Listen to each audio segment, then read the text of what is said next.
c'est nous qui allons faire changer les choses. Si on ne fait pas maintenant, demain, ça sera encore pire. En fait, seul, on n'est pas grand-chose.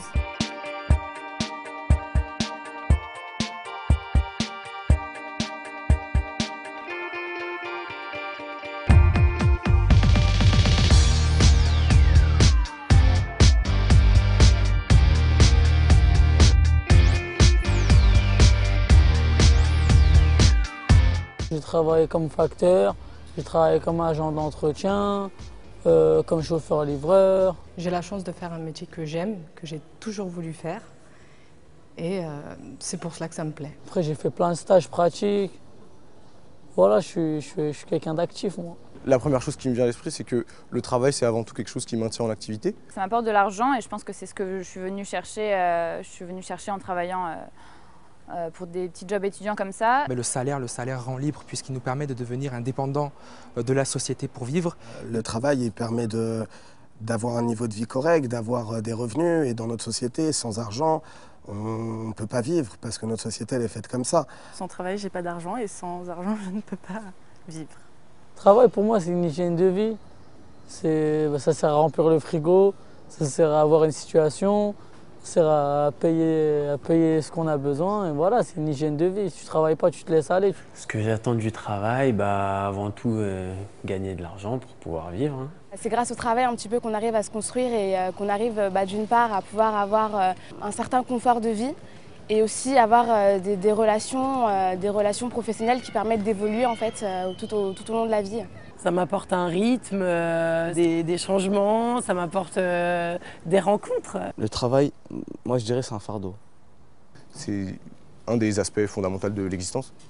Le travail, c'est ce qui va fonder quelque part notre vie. Ça peut être une passion, c'est quelque chose qui va nous permettre à la fois de nous épanouir, mais aussi comme une échelle sociale, c'est d'essayer de s'élever au sein de la société. Je pense que de toute façon, on ne part pas tous à égalité dès le départ. Après, je pense que la société essaie de corriger pas mal ces différences de départ. Je n'irais pas jusqu'à dire qu'on arrive à l'égalité des chances. Et qu'en fonction de la naissance, la quantité de travail à fournir pour atteindre de différentes choses est différente. Dans l'éducation nationale, on le voit qu'il y a eu des inégalités par rapport à l'endroit où nous on enseigne, à ce que les gamins ont connu avant l'école et à ce qu'ils feront après. Si la question c'est est-ce qu'on a les mêmes chances, on va dire, de devenir ingénieur qu'on vient d'un milieu très défavorisé ou pas, non, personne n'est convaincu que c'est le cas, quoi. Autour de moi, dans mon entourage, j'ai beaucoup d'amis qui ont fait beaucoup d'études et qui ont du mal à trouver du travail alors que normalement ils devraient en trouver facilement. Les gens qui ne travaillent pas, on ne se pose pas forcément la question à premier abord de se dire pourquoi ils ne travaillent pas. On les considère directement comme des gens qui ne veulent pas travailler parce qu'ils sont feignants et qu'ils n'ont pas envie ou alors qu'ils profitent du système.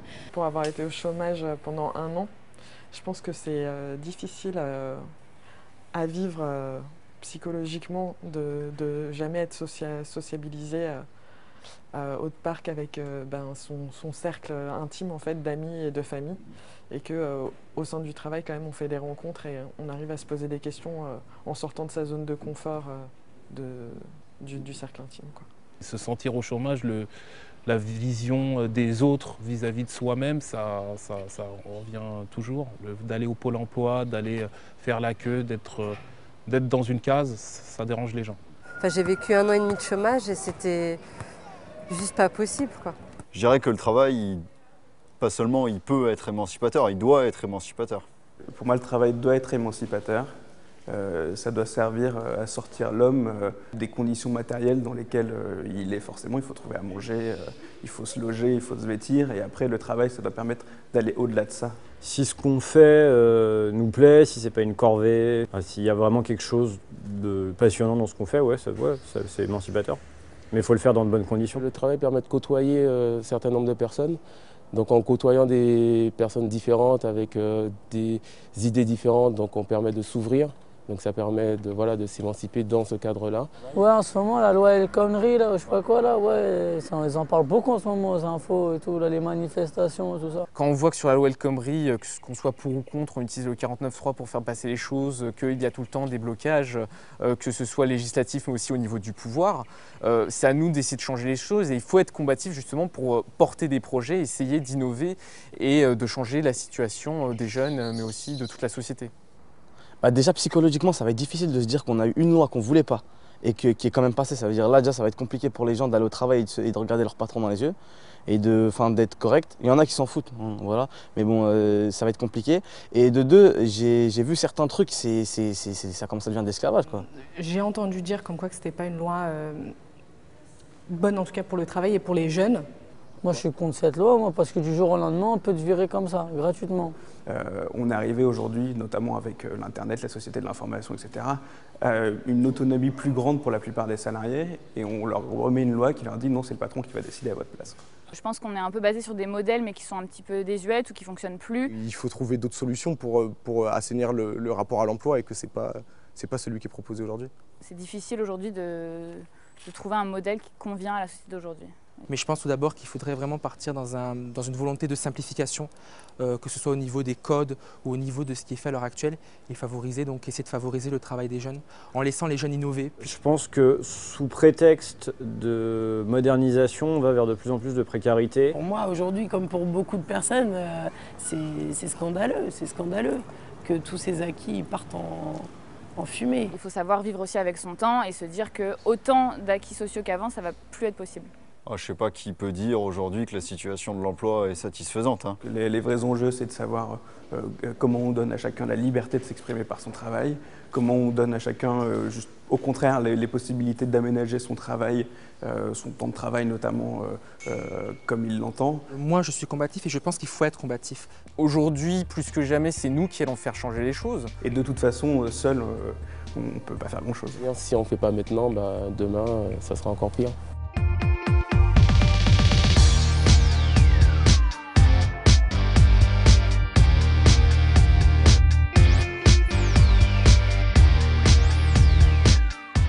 C'est peut-être un peu égoïste, mais je pense qu'il faudrait que je me sente concerné directement pour m'engager. C'est vrai que je suis quelqu'un de très individualiste. Je m'engage en premier lieu pour moi. Actuellement, j'ai d'autres priorités, je pense. Comme je les vois pas assez, je suis pas assez tentée, je suis pas assez pour m'engager quelque part. Je pense que ce serait bien de le faire, pour autant je me sens pas attirée par ce genre d'association. Il faut peut-être essayer de se lancer un peu. J'ai pas rencontré ou j'ai pas assez discuté peut-être aussi avec des groupes ou des associations avec lesquelles je me sentais en accord. Je pense qu'on découvre les choses petit à petit et il faut vraiment vouloir s'investir et de nous-mêmes déjà donner de notre personne pour pouvoir apprendre à connaître certaines choses. Ça vient pas à nous, donc c'est pas facile. L'engagement aujourd'hui pour un jeune, c'est la principale voie et c'est la plus grande possibilité qu'il a de pouvoir faire entendre son opinion, ce qu'il pense, parce qu'aujourd'hui les jeunes sont laissés de côté et l'engagement permet à ces jeunes de reprendre une place importante, de partager leurs idées, de partager leurs passions, leur engagement. On milite pour ses idées, on milite pour ce qu'on veut pour la société de demain, donc c'est notre idéal et je pense qu'à travers cet idéal on peut essayer d'être libre. Oui. C'est l'occasion pour nous de donner notre avis. L'engagement, ça peut être différentes choses, ça peut tout simplement partager ses idées et les échanger. C'est une véritable expérience humaine. On rencontre des gens qui sont très sympas, on travaille sur des projets concrets avec lesquels on peut avoir une expérience qui peuvent nous servir dans la vie de tous les jours. Ça m'a permis de me construire en partie parce que j'ai appris des autres et j'ai pu apprendre le débat, l'écoute en partie et ça m'a donné un peu plus de confiance en moi. Moi, les freins que je rencontre, c'est par exemple, c'est un peu la manière dont les syndicats ont à diffuser leurs informations. De nos jours, les gens ils manifestent pour tout et n'importe quoi. Donc voilà, il faut des vraies causes. Pour une vraie cause, ouais, je suis partant, mais si c'est pour un truc bidon qui ne tient pas la route... Je trouve qu'il y a un peu un ton de haine, de ras-le-bol, qui moi me dérange un peu. La lutte syndicale, on l'entend souvent quand il y a des grèves, quand il y a des grosses manifestations, mais comprendre ce qu'est un syndicat, c'est pas facile. À mon avis, pourquoi ils refusent? À mon avis, soit qu'ils ont une mauvaise image sur les syndicats, comme quoi ils cassent, ils ne laissent pas les entreprises évoluer et tout, ils sont là juste pour empêcher l'entreprise à évoluer. Ça, c'est l'idée qu'ils ont, donc il faudra peut-être la corriger. Deuxième chose, c'est qu'ils ont peur de leur patron. Chez nous, même si on est syndiqué, on ne le dit pas, on le cache. Pourquoi on le cache? Pourquoi on ne le dit pas? Parce que si on le dit, on serait viré, ils vont commencer à retrouver la petite bête pour nous licencier. Tout le monde dit que les syndicats, j'entends beaucoup de gens dire que les syndicats servent à rien.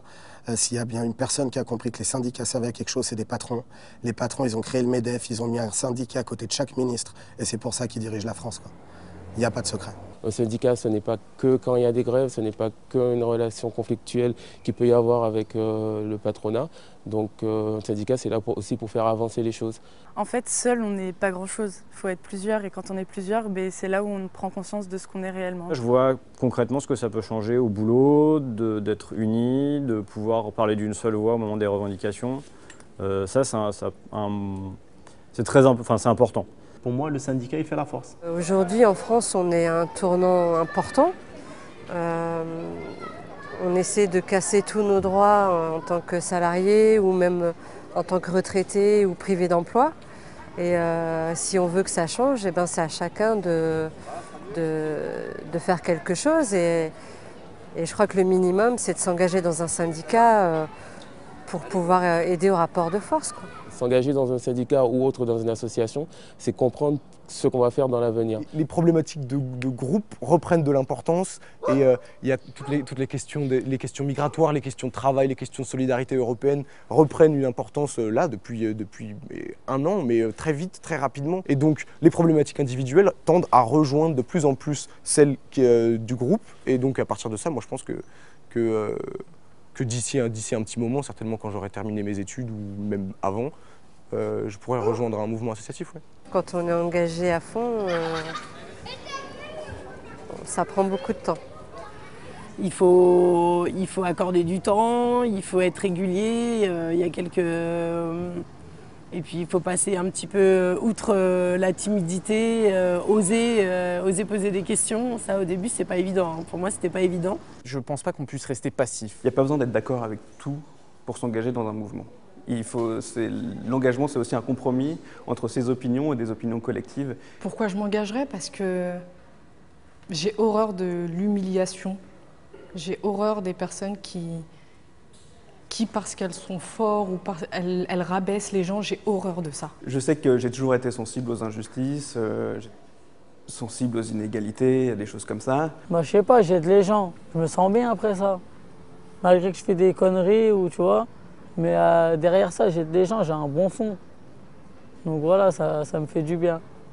L'engagement, il peut être excessif, mais en réalité, quand l'engagement il est pour les autres, il n'est jamais excessif. Il ne faut pas croire qu'on va pouvoir trouver le parti parfait, le syndicat parfait, avec lequel on est d'accord tout le temps sur les méthodes, sur les objectifs.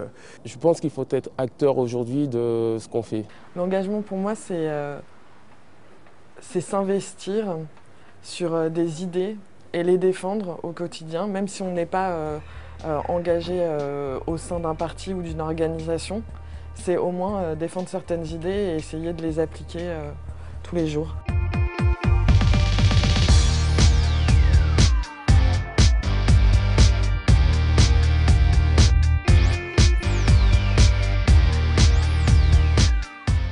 Un syndicat, c'est pour les employés et tout, je crois. Je ne sais pas du tout ce que c'est que le syndicat, je ne pourrais pas donner un avis là-dessus, je ne sais pas ce que c'est. Je l'entendais parler de la CGT et de la CFDT. Pour faire le choix entre ces deux-là, j'ai choisi au pif, j'ai contacté la CFDT, je n'ai pas eu de réponse, j'ai contacté la CGT, j'ai eu une réponse. Les syndicats, je les vois avant tout comme un mode d'action qui est pas lié à ma génération, qui est plus lié à une idée de la politique, une idée du révolutionnaire social qui appartient à une autre tranche de temps, quoi. Le syndicat, c'est un élément un petit peu historique dans l'histoire française et que ça n'a pas évolué même au même rythme que l'évolution justement de la population et qui sont restés ancrés sur des bases. Pendant plusieurs années, pour moi, la CGT, c'était les brûleurs de pneus, c'était les gens qui ne nous laissaient pas aller au travail parce qu'ils bloquaient les transports. Enfin, pendant plusieurs années, j'ai eu cette image-là du syndicat. On fait des clichés sur la CGT, comme quoi qu'ils sont bons qu'à faire des merguez et à faire des barbecues. C'est des images, c'est des caricatures. Or, les gens, malheureusement, si on leur donne que ça, ils y croient. C'est comme tout, c'est facile. Il y a eu des grosses actions. Dans ces grosses actions-là, par exemple, en 95, moi de ma génération, derrière, ensuite, ça s'est terminé. Et puis, ça s'est terminé parce qu'ils ont obtenu ce qu'ils voulaient. Mais ensuite, comment on adhère, on fait adhérer les jeunes? Jusqu'à présent, le syndicalisme, pour moi, c'était un rapport de force quand il y avait des conflits. Les syndicats, c'est un peu ringard, enfin en tout cas on en a une image assez négative a priori comme ça. Pour autant je suis assez d'accord avec leurs idéologies, leurs actions. Oui, pour moi c'est archaïque pour la simple bonne raison qu'aujourd'hui on a des syndicats qui sont quand même restés ancrés dans des idées anciennes et alors qu'on a une jeunesse qui se tourne de plus en plus vers l'entreprise, vers la start-up, elle a du mal à se retrouver dans les syndicats. Bon, effectivement, il y en a qui disent pas mal que c'est archaïque ou ringard le syndicalisme. Bon, je pense qu'ils le disent parce qu'ils l'ont déjà entendu quelque part, que évidemment le patronat il a tout intérêt à nous faire croire à ça. Ils ont moins de poids, je trouve, qu'avant. Je dirais pas que c'est ringard ou que c'est has-been ou je sais pas quoi, mais ils ont moins de poids. J'ai l'impression qu'ils ne sont pas très présents parmi les jeunes, mais c'est plutôt du fait de la jeunesse qui n'en prend pas trop compte. Plutôt, il y a plus l'idée d'un individualisme aujourd'hui plutôt que l'action collective. On pense que faire cavalier seul, c'est plus efficace que l'union qui fait la force. La principale critique serait que le décalage entre la base et la direction peut parfois donner une impression de manque de lisibilité de leur action et de stratégie. On ne comprend pas trop où ça veut en venir sur certains points.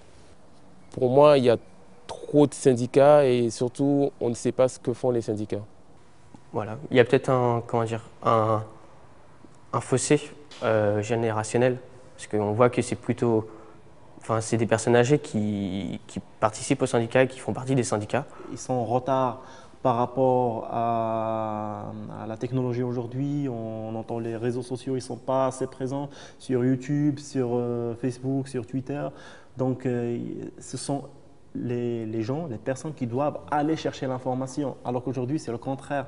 C'est l'information qui vient jusqu'à la personne sans faire la moindre action. Il faut qu'on soit peut-être des fois plus adapté à la manière de fonctionner, de penser, de s'adresser aux nouvelles générations qui n'ont pas forcément les mêmes modes de pensée que les précédents. Bon, c'est un peu vache de dire ça, mais bon, moi je trouve que les syndicats ils se battent pour rien. En France en tout cas. Ils ne sont pas beaucoup écoutés les syndicats. La question qui se pose, ça va être de savoir comment est-ce qu'on va redéfinir cette question du syndicat à travers le monde du numérique et de l'économie collaborative avec toutes les nouvelles plateformes de start-up et d'auto-entrepreneuriat qui sont en train de naître. Si je ne suis pas d'accord avec mes conditions de travail, là je pense que ce sera à ce moment-là que j'aurai envie de me syndiquer. Dans le fond, je pense que oui, je pourrais avoir envie de me syndiquer, mais il faudrait que ça change un peu au niveau de la forme en tout cas. Parce que je pense qu'ils ont une image un peu poussiéreuse et que deux, je pense qu'ils ont une mauvaise communication. C'est-à-dire que, par exemple, quand on est étudiant, dès les premiers jours, on reçoit des tracts, des syndicats, etc. On ne sait pas trop où on en est. On a juste l'impression que c'est des gens qui veulent inscrire d'autres gens dans leur organisation. On ne sait pas très bien non plus ce que c'est un syndicat quand on arrive à l'université. On ne comprend pas trop parfois à quoi ils servent, quoi. Et je pense qu'ils ont un rapport un peu agressif et invasif au début quand ils essaient de, entre guillemets, recruter et que justement ça a un aspect recrutement et pas un aspect moi j'ai besoin d'eux et donc je vais aller vers eux pour qu'ils m'aident. Ils sont au moins une manière qu'ont trouvé les hommes de défendre les droits sociaux, de conserver les acquis sociaux, d'en demander davantage, etc. Il ne faut pas se dire que le collectif c'est mal. Moi je pense qu'on est arrivé à une époque où le collectif c'est au contraire quelque chose qui va nous enrichir. Et qui ne va pas du tout nous réduire à porter une voix, porter la voix de quelqu'un qui aurait décidé ce qui était bon ou pas. Quand on se syndique, on appartient forcément à un groupe. Et quand on a un groupe, pour s'intégrer, des fois on est obligé de se plier un petit peu aux règles du groupe et donc de faire un petit peu l'impasse sur des traits de notre personnalité pour justement s'intégrer au groupe et un petit peu ressembler aux autres. On ne perd pas de liberté en se syndiquant puisqu'on garde un esprit critique, puis on participe aussi aux décisions, aux débats. Ça fait peur au patron un petit peu, ça lui donne pas envie déjà de jouer avec toi, comme on dit. Le but d'un syndicat, c'est vraiment de défendre les salariés et pas de défendre son syndicat et dire que voilà, on est le premier syndicat et qu'on a le plus d'adhérents. Le syndicalisme, pour moi, c'est les salariés avant tout. Et il faudrait vraiment que pour qu'on puisse se retrouver dans ce syndicat, qu'ils mettent ça vraiment en avant. peu importe la couleur, même si on est dans un autre syndicat, voilà, c'est les salariés en premier et pas le syndicat mis en avant. C'est quelque chose qui les protège. Et si le patron il fait un truc bizarre ou quoi, et bah, ils vont se plaindre au syndicat et le syndicat il s'occupe de tout, je dirais. C'est le syndicat qui nous défend.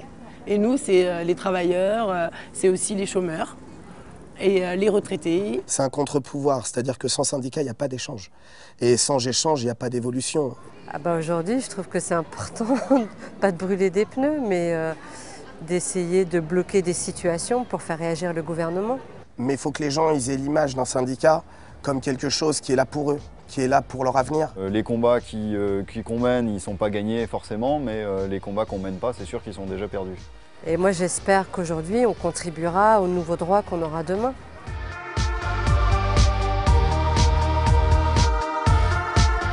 Travail idéal. On se lève tard, on se couche tard, et c'est facile. Et on gagne bien, ce serait ça, le travail idéal. Pas se fatiguer et gagner de l'argent, ce serait ça. Mais c'est trop beau pour être vrai.